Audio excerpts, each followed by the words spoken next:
Friends, સ્વાગત છે તમારું મારી યુટ્યુબ ચેનલમાં।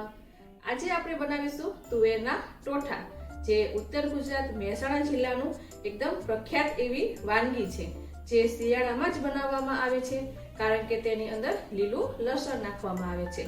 તો આજે આપણે તેને એકદમ ટેસ્ટી અને પરફેક્ટ માપ સાથે કેવી રીતે બનાવવું એ હું તમને આજના મારા વિડીયોમાં શીખવાડીશ। તો ચાલો સ્ટાર્ટ કરીએ આજની રેસીપી। તેના માટે આપણે અહીંયા આગળ એક વાટકી સૂકી તુવેર લેવાની છે। જે સૂકી તુવેર આ રીતની મળે છે બજારમાં, એ આપણે લેવાની છે। વજનમાં આ રીએ 150 ગ્રામ છે। તો આને આપણે 5 થી 6 કલાક માટે ગરમ પાણીની અંદર પલાળી દેવાની છે।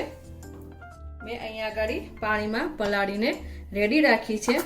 તો તમે જોઈ શકો છો આ રીતે આપણી તુવેર પલળી ગઈ છે। હવે આપણે આને ધોઈ 1 થી 2 વખત પાણીથી બરાબર ધોઈ અને મીઠું નાખી અને તેને આપણે બાફવા માટે મૂકી દઈશું। જ્યારે પણ તમે તુવેર બાફો ત્યારે એ વાતનું ખાસ ધ્યાન રાખવાનું કે તે વધારે પડતી કૂક ન થઈ જાય। જો તે વધારે પડતી બફાઈ જશે તો તમારા જે તુવેરના ટોઠા છે એ એકદમ લચકા જેવા બની જશે। એટલે તમારે તુવેર બાફવામાં તમારે ખાસ ધ્યાન રાખવાનું છે। તમે પલાળશો ત્યારે પણ એ રીત એકદમ સોફ્ટ તો થોડી થઈ જ જાય છે। એટલે જ્યારે પણ તમે તેને બાફો ત્યારે તમારે ખાસ ધ્યાન રાખવાનું, તમારે વધારે પડતી વિસલ નથી વગાડવાની, જેના કારણે તમારી તુવેર ફાટી ન જાય। મેં તુવેરને ધોઈ અને કુકરમાં લઈ લીધી છે। તેની અંદર મેં 2 ગ્લાસ જેટલું પાણી નાખ્યું છે। હવે આપણે તેની અંદર અડધી ચમચી જેટલું મીઠું નાખીશું।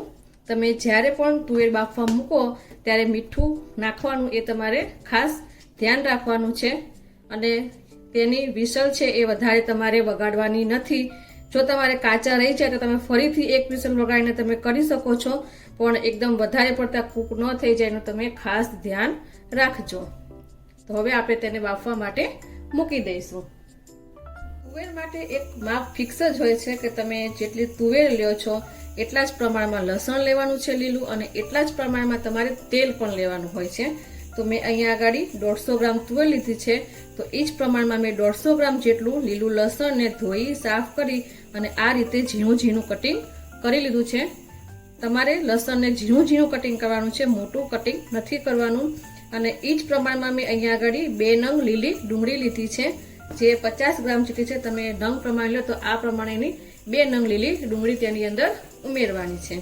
તો તમે આ પરફેક્ટ માપનું તમે ધ્યાન રાખશો કે જેટલી તુવેર એટલું જ લસણ અને એટલું જ તેલ, તો તમારા ટોઠા છે એકદમ પરફેક્ટ બનશે।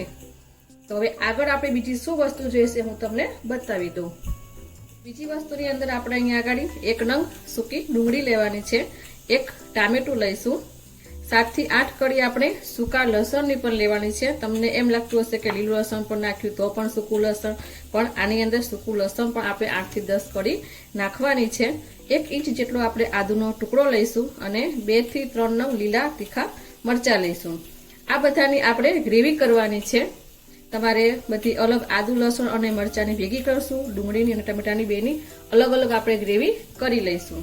અને મસાલાની અંદર મેં અહીંયા આગળ તો તજ, લવિંગ, કાળા મરી, જાવંત્રી અને બાદિયાનું ફૂલ આ મસાલા લીધા છે, જે ખડા મસાલા, એને આપણે ફ્રેશ અને વાટી અને તેની અંદર ઉમેરવાના છે। જ્યારે પણ તમે ટોઠા બનાવો ત્યારે જે આ આપણે ગરમ મસાલો છે એ તમે ફ્રેશ, તમે તાજો જ વાટીને નાખશો તો તેનો ટેસ્ટ ટોઠાની અંદર એકદમ સરસ આવશે અને તમારા ટોઠા એકદમ ટેસ્ટી લાગશે। તો તમારે એ વાતનું ખાસ ધ્યાન રાખવાનું કે તમે જ્યારે પણ ગરમ મસાલો નાખો ત્યારે ફ્રેશ જ પીસીને તેની અંદર ઉમેરવાનો। તમે જોઈ શકો છો કે આપણી તુવેર બફાઈને રેડી થઈ ગઈ છે। મેં એને કુકરમાંથી કાઢી આ રીતે કાણીવાળી ચાયણીમાં લઈ લીધી છે, જેથી પાણી આપણું તેનું નિતારી દઈએ। તો આ રીતે આપણી તુવેર બફાઈ જવી જોઈએ। તમે દબાવશો તો દાણો એકદમ મેશ થઈ જશે, જે ભાંગી પણ નથી ગઈ અને તુવેરનો દાણો પણ આ રીતનો આખો જ છે। તો આ રીતની આપણી પરફેક્ટ એવી આપણે તુવેર બાફવાની છે। હવે વઘાર કરવા માટે અહીંયા આગળ આપણે એક વાસણ લઈશું, તેની અંદર મેં 150 ગ્રામ જેટલું તેલ લીધું છે અને તેલને આપણે ગરમ થવા દઈશું। તેલ ગરમ થાય એટલે સૌથી પહેલા તેની અંદર આપણે આદુ લસણ અને મરચાંની પેસ્ટ નાખીશું। તેની અંદર પેસ્ટને આપણે સાંતળી લઈશું.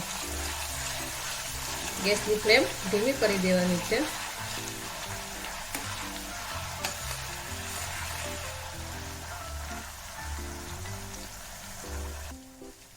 આદુ લસણ અને મરચાંની પેસ્ટ નાખ્યા પછી આપણે તેની અંદર લીલું લસણ એડ કરીશું અને લીલું લસણને આપણે સાંતળવા દઈશું.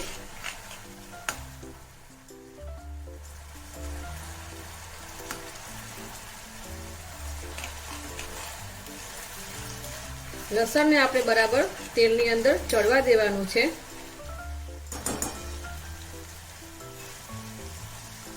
લસણને સતરાતા એકાદ મિનિટ થાય પછી આપણે તેની અંદર લીલી ડુંગળી એડ કરી દઈશું અને બંનેને આપણે સાથે જ ચડવા દઈશું.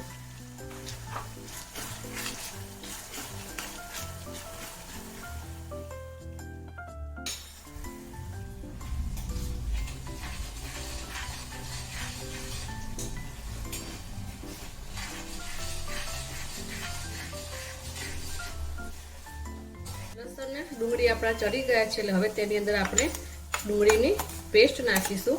જે આપણે એક ડુંગળીની ગ્રેવી કરીને રાખી હતી તે આપણે તેની અંદર ઉમેરી દઈશું અને એકાદ 2 મિનિટ માટે પણ આપણે તેને સાંતળી લઈશું.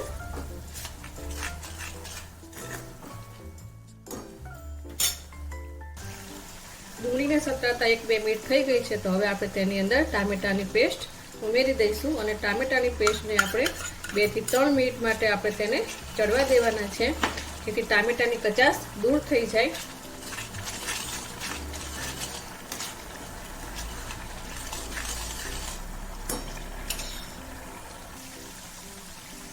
ચાર થી 5 મિનિટ થઈ ગઈ છે અને ટામેટા આપણા બરાબર ચડી ગયા છે. ડુંગળી ટામેટા બધું એકદમ સરસ રીતે ચડી ગયું છે. તો હવે આપણે તેની અંદર મસાલા કરીશું.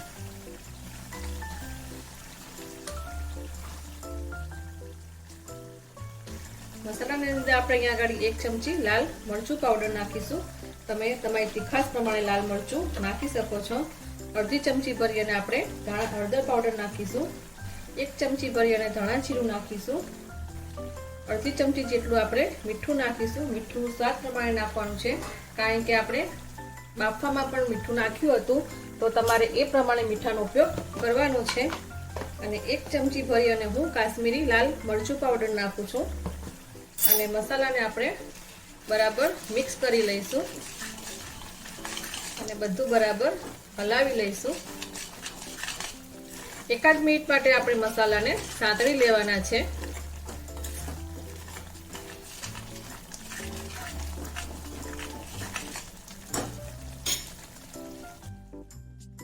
મસાલા આપણા ગ્રેવી સાથે સરસ રીતે મિક્સ થઈ ગયા છે. તો હવે આપણે તેની અંદર 1 ચમચી વરિયાળી નાખીશું. 1 ચમચી તલ નાખીશું અને 2 થી 3 ટેબલસ્પૂન જેટલો આપણે તેની અંદર ગોળ ઉમેરીશું. ગોળ તમે તમારા સ્વાદ પ્રમાણે વધારે ઓછો કરી શકો છો અને આ બધું આપણે બરાબર મિક્સ કરી લઈશું.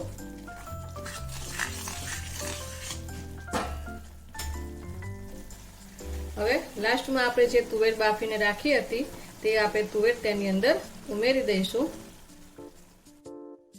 તુવેર અને ગ્રેવીને આપણે બરાબર મિક્સ કરી લઈશું.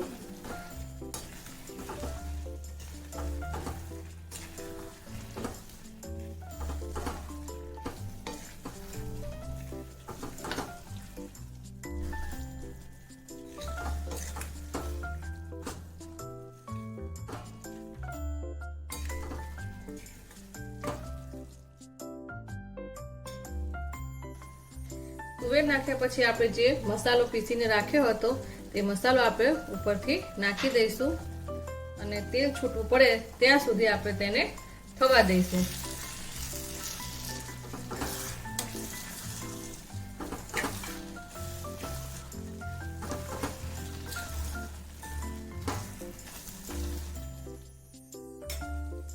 તો તેલ આપણું ઉપર દેખાવા માંડ્યું છે. તો હવે લાસ્ટમાં આપણે તેની અંદર કાજુ અને બદામ નાખીશું જે નાખવા એકદમ ઓપ્શનલ છે અને બધું બરાબર મિક્સ કરી દઈશું અને આપણે ગેસની ફ્લેમ હવે બંધ કરી દઈશું. તૈયાર થઈ ગયા છે આપણા તુવેરના ટોઠા.